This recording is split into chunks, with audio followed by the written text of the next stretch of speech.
საქართველოში 23 საათია. ყოველდღიური აბები ვასიკო ოდიშვილისგან.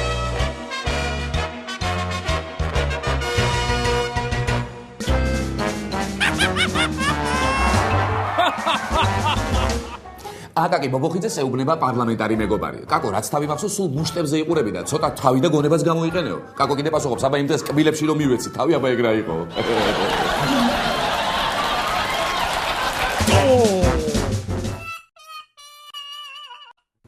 ალასანიას ეკითხებიან, რა აზრის ხარ ჰიბრიდულ სიმინძეო? რათა ძალიან ნაყოფიერი აღმოჩნდაო? კი, მაგრამ თუ ძალიან ნაყოფიერი აღმოჩნდა, მაშინ რატომ დადიხართ და იძახით, გლეხი მშიერი რჩებაო?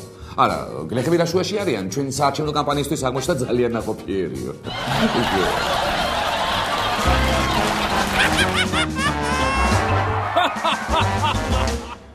საღამო მშვიდობისა თქვენს ტელე და რადიო ყუთებშია ყოველდღიური გადაცემა, ყოველდღიური აბები ვასიკო ოდიშვილისგან და მე ამ გადაცემის სამყარო ვასიკო ოდიშვილი გაახლავდა. აი, ცდილობდა ვერაფრით ვივიწყებ გუშინდელი პარლამენტის დარბაზში გამართულ ორთაბრძოლას. და მე დახვდებით გუშინ ერთ-ერთი მებრძოლის მსუბუქად რომ თქვათ პასიურობის მიუხედავად, ორთაბრძოლა მაინც შთამბეჭდავი გამოდგა.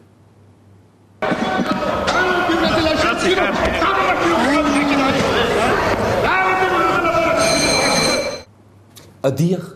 აი, ვუყურებდი ამ კადრებს და რაღაცა დეჟავიუს განცდა დამეუფლა. აი, მომკალი და ეს ერთი მებრძოლი აშკარად მეცნობა.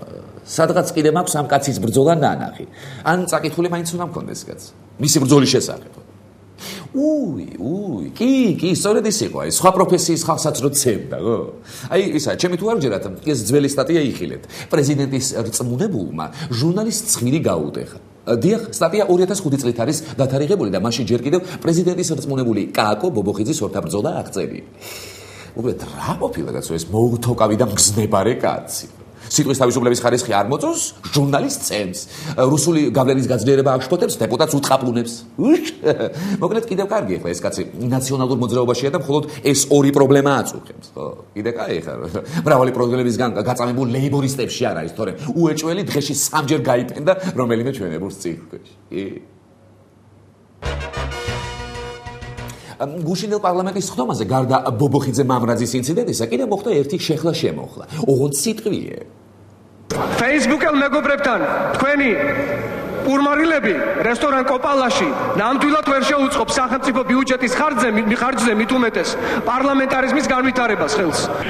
მე შემიძლია ნამდვილად კიდევ ერთხელ განვაცხადო, რომ საზოგადოებასთან შეხვედრა, პირდაპირი კონტაქტი და სამოქალაქო საზოგადოების სახალისება ეს არის კარგი მაგალითი პარლამენტარის მხრიდან.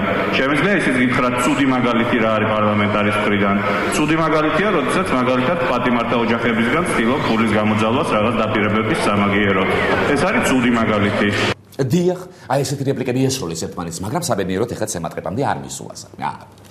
ისე რა გამოდის ეხლა რომ დავით ბაქრაძე ჩვენი ჯიბის ხარჯზე რესტორნებში დადის და ეს თავისი ამ ფსონებიც დააყავს, ხო?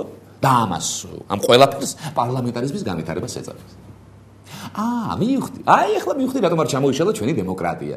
ქართველი პარლამენტარები მარად დადიოდნენ რესტორნებში და პარლამენტარიზმის საფუძვლებს ამყარებდნენ. ასეა დღესაც. ცუდი კანონ პროექტის მიღების შემდეგ წავლენ ბატონი პარლამენტარები რესტორანში და ქვეყნის სიყვარულში კაიმადლენად გაითხრიშებიან. 3-4 აზარტული პარლამენტარი კი საკუთარ ინსტიტუტს სავარაუდოდ კაზინოშიც განავითარებს. ეხლა რუსეთი რომ შემოიჭრება, როგორ უნდა დაამარცხო და გააბრუნო უკან, რაღა თქმა უნდა, სახინკლეში უნდა მიბზადე და 2-3 პოლ-ლიტრა მაინც უნდა გაჭყლიტო. ეს რაც შეეხება პარლამენტარიზმს, ხო? ხოლო რაც შეეხება პატიმრების ოჯახებისთვის ფულის გამომძალველ პარლამენტარს, ბატონ ბაქრაძეს არ დაუკონკრეტებია, თუ ვინ არის ეს ნაძირალა, მაგრამ რადგან თქვა, ხო, ესე იგი იცის. ხოლო რადგან ამდენი ხანი არ ითანამშრომლა სასამართლოსთან, ესე იგი დანაშაული დაფარა. და თუ დანაშაული დაფარა, ესე იგი თავადაც დააშავა. და თუ თავადაც დააშავა, ესე იგი სიზნებში სოსო თოფურიძე უნდა ეზმანებოდეს, მაგრამ ეხლა პრეზიდენტობის კანდიდატ კაცს ეხლა ამის გამო ხო არ გავაფუჭე. ესეთიც ვაპატიოთ და არჩევნების წინ გამოსწორდით. ყველაფერი ვარდებით დაიწყო. შემდეგ ყოველივე ამას მოყვა ამბროზიები და ბოლოს ჰიბრიდული სიმინდის ფუჩეჩიც ჩაერთო საქმეში. ერთი მოსმენით შეიძლება ბოლომდე ვერ მიხვდეთ ახლა, რასაც მე ვამბობ, მაგრამ ჩემი ვარდებიანი მაღალი შემხედვარე მისმა ოპოზიციამ მგონი გადაწყვიტა, რომ ქვეყნის სათავეში მოსვლა მხოლოდ მცენარეების დახმარებით შეიძლება. ჩემი თუ არ ჯერათ, ახლავე განახებთ ისა, გთხოვთ გავუშვათ ისა ნაწყვეტი ქდმ საარჩევნო კამპანიიდან. გავუშვით აი ეს არის სარეველა სცენარი ამბროზია, რომელიც ძალიან დიდ საშუალებას უქმნის ადამიანის ჯანმრთელობას. იწვევს საშინელ ალერგიას და აზიანებს სასუნთქი ორგანოების სისტემას. აგრეთვე ხელს უშლის სხვა კულტურული მცენარეების განვითარებას. ჩვენ უნდა ვიზრუნოთ იმისთვის, რომ რამენერად გავანადგუროთ ეს საშინელი სარეველა მცენარე იმისათვის, რომ შემდგომ კიდევ არ დააზიანოს ჩვენი მოსახლეობის ჯანმრთელობა. აი ეს იყო ქდმ და მათი წინასაარჩევნო კოზირი სახელად ამბროზია. ახლა თავისუფალი დემოკრატების წინასაარჩევნო კამპანიის ნაწილიც ვნახოთ. გაუშვით ვიდეო. პარტია თავისუფალი დემოკრატების წევრებსა და სოფლის მეურნეობის მინისტრის მოადგილეს შორის ამერიკულ ჰიბრიდულ სიმინძე დებატები მას შემდეგ დაიწყო, როცა ოპოზიციური პარტიის წევრებმა სოფლის მეურნეობის მინისტრის მოადგილის და ამერიკული ჰიბრიდული სიმინდის დისტრიბუტორი კომპანიის დირექტორის პრესკონფერენციაზე გამხდარი სიმინდის დარდ და სიმინდის მარცვლები მიიტანეს. ალსენეს პარტიის წევრები ამბობენ, რომ ეს გამხდარი სიმინდი საქართველოს შემოტანილი ჰიბრიდული ჯიშის სიმინდია. ჩადით და დაელაპარაკეთ იმ ადამიანებს და განუმარტეთ, რატო არიან მშივრები. მშივრები რატომ არიან? უნდა დაელაპარაკოთ. დიახ, აი ეს არის ბატონო ჩემო და მე მაინტერესებს ის იმ ადამიანებს როგორ აუნაზღაურებთ კრედიტებს, როცა 1 გრამი ფაქტიურად 1 კილო თუ 100 კილო სიმინდი აქვს მარტო მოყვანილი. აი ასე მწვავედ შემოიჭრნენ ცერათით გაბითურებული ირაკლი ალასანია და მისი დამქაშები წინასაარჩევნო კამპანიაში. იფიქრეს ახლა ქართველები ვართ მაინც და ბოლოს ლობიო და მჭადი ჩვენი მრავალგზის გადამრჩენელია და იქნება სიმინდის პუჩეშით მაინც მოიგოთ ხალხის გული და ასე მოვექცეთ ქვეყნის მართვის სადავეებთან. ხო და არც აციეს არც აცხელეს და ჰიბრიდული სიმინდის შემომტენებს მათსავე სიმინდის პუჩეშებით მიუწვივდნენ და საკვებად გამოაჩენეს. ასე მქუხარე და ფუჩეჩის სახეზე აფარებით დაიწყეს წინასაარჩევნო კამპანია ალასანია თავისუფალმა დემოკრატმა. ძვირფასო მომზირლე მიდამეთ შეუერთი ამ დიად წამოწყებას და ზემოხსენებულ პარტიას სრულად უსასყიდლოდ აი ასეთი წინასაარჩევნო სარეკლამო რგოლი ვაჩუქო.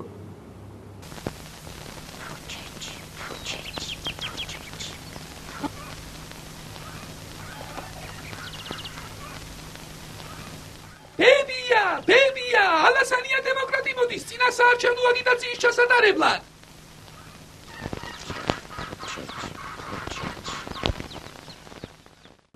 ახლა აბების ეთერში რეკლამიცინის მიღების დრო. რეკლამიცინი ჩვენს ეთერში. მოგენატრათ კეიფი და დროს ტარება. მაშინ დაუმეგობრდით პარლამენტის თავმჯდომარეს Facebook-ში და დაპოსტეთ თქვენი აზრი პარლამენტარიზმის შესახებ. თავმჯდომარე დაუყოვნებლივ დაპატიჟებთ პარლამენტში, რესტორანში და სხვადასხვა ზავიდებიებში, რა თქმა უნდა სახელმწიფოს ხარჯზე. გაი სადმიდის ნაგვის გადასახადი. ქართველი გლეხების საყურადღებოდ ჰიბრიდული სიმინდის პროექტმა ყოველგვარ მოლოდინს გადააჭარბა. შეიძინეთ ჰიბრიდული სიმინდის თესლი, დათესეთ და პირობას გაზრდევთ, რომ ყოველ ერთ დათესილ მარცვალზე სიმინდის 5 ცალი ტარო თუ არა, 5 ცალი თავისუფალი დემოკრატი ოპოზიციონერი მაინც მოვა. ალასანია თავისუფალი დემოკრატები. თითო არმოსული ტარო, თითო საპარლამენტო მანდატია.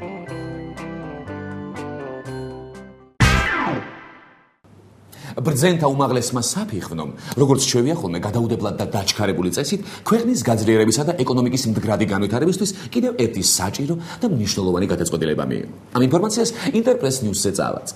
აი რასზე. თბილისში უნებართვოდ გარემოვაჭრეებს ვაჭრობის საგანს ჩამოართმევ. ამიერიდან ვერც ერთი თავხედი ვერ გაბედავს და გარეთ ვერ გაყიდის თავის ეგრეთ წოდებულ ვაჭრობის საგანს. და თუ გაბედავს, მაშინ შესაბამისი ორგანოებიდან, შესაბამისად ჩაცმული, შესაბამისი ქაღალდებით აღჭურვილი ქვეყნის სამსახურში მყოფი კანონდამცველები დააჯარიმებენ და ვაჭრობის საგანსაც ჩამოართმევ.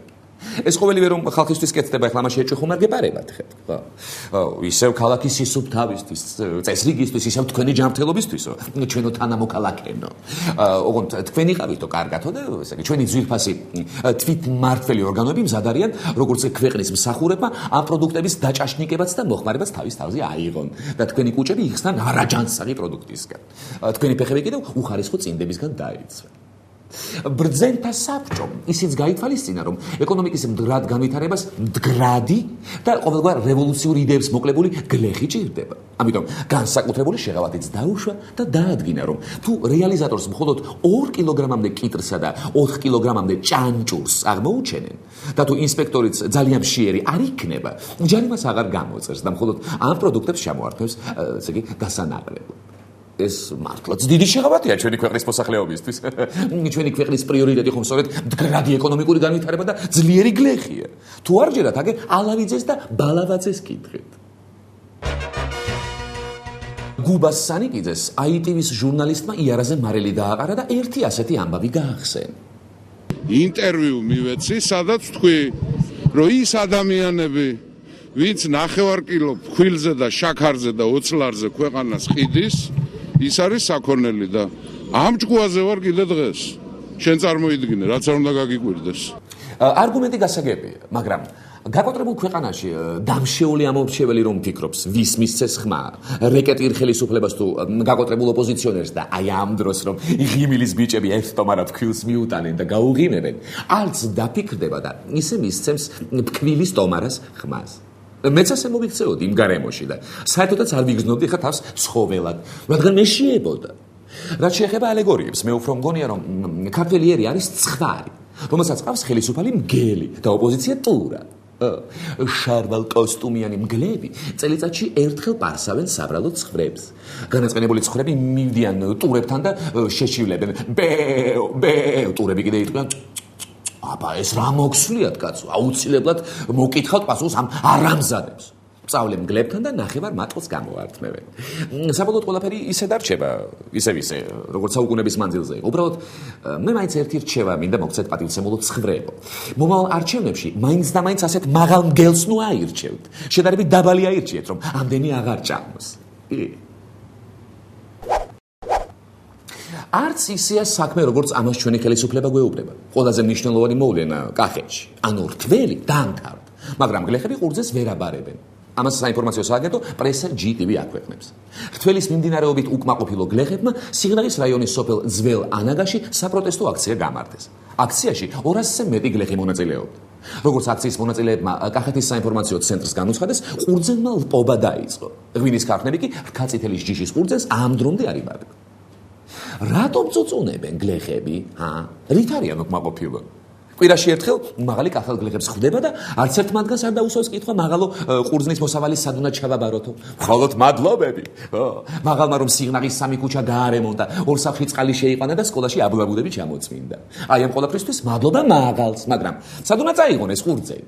ამას რა არ ეკითხებიან ხო და ზეფასო კახელებო ხა. ნუ ხართ უკმაყოფილო და ნუ აწყობთ აქციებს რაღაცა ყურადღების ესა მომქცევი მაინც არავინ არ არის თქვენს. ეგეს რომ არ იყოს ხა ყოველ წელს თითო ოჯახსო, თითო ტომარა ფქვილს გირიგებენ რა. განასაკმარისი არ არის ხა წლიდან წლამდე რომ გამოიყვებოდ. ხო, სულიერ საზრდოს წითელი ხუთიანის შემოხაზვით იღებთ. ასე რომ დამშვიდი, წადით სახში და ხმა მიეცით ბედნიერ საქართველოს. ახლა აბების ეთერში ტრადიციული რუბრიკის დრო დადგა. იცინიან და იცინიან პოლიტიკოსები. მეხუთე ადგილი. თუ კი პრეზიდენტის მსგავსად თქვენს ფიქრობთ ფული ვენახსა და შატოში ჩადოთ და ეს იდეა გაწუხებთ და ბიზნესად გინდათ აქციოთ, ჩვენი შემდეგი რუბრიკა ფულის სკოლა გამოგადგებათ, სადაც შეიტყობთ, რომ პოკერის ცოდნა, თუ კი იცით და გამოცდილება გაქვთ, აუცილებლად გამოგადგებათ ამ საქმეში, რადგან ინვესტირებაში მომავალ ბიზნესმენებს სწორედ პოკერის თამაშით ავარჯიშებენ.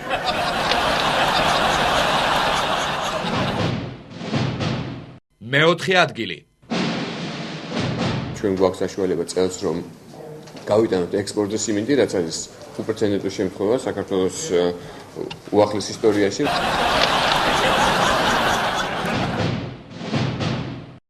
მესამე ადგილი. ნათი ამ ჩხუბის გარდა სხვა საკითხები თუ განიხილეს დეპუტატებმა.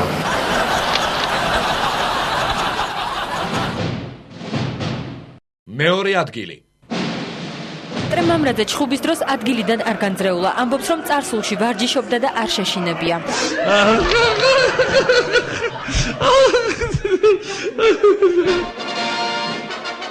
პირველი ადგილი. რეფორმები ამ მიმართულებით იმდენად წარმატებულია და იმდენად სწორად წარიმართა იურიდიული დახმარება საქართველოში, რომ ჩვენ გვაინტერესებს ყველა ის ნიუანსი და დეტალი, რომელიც განპირობებულია წარმატებული იურიდიული დახმარების შესაქმნელად ჩვენს ქვეყანაში.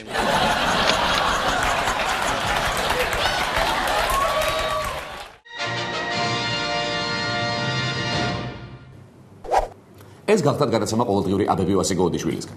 ნუ მიიღებთ სხვა აბებს.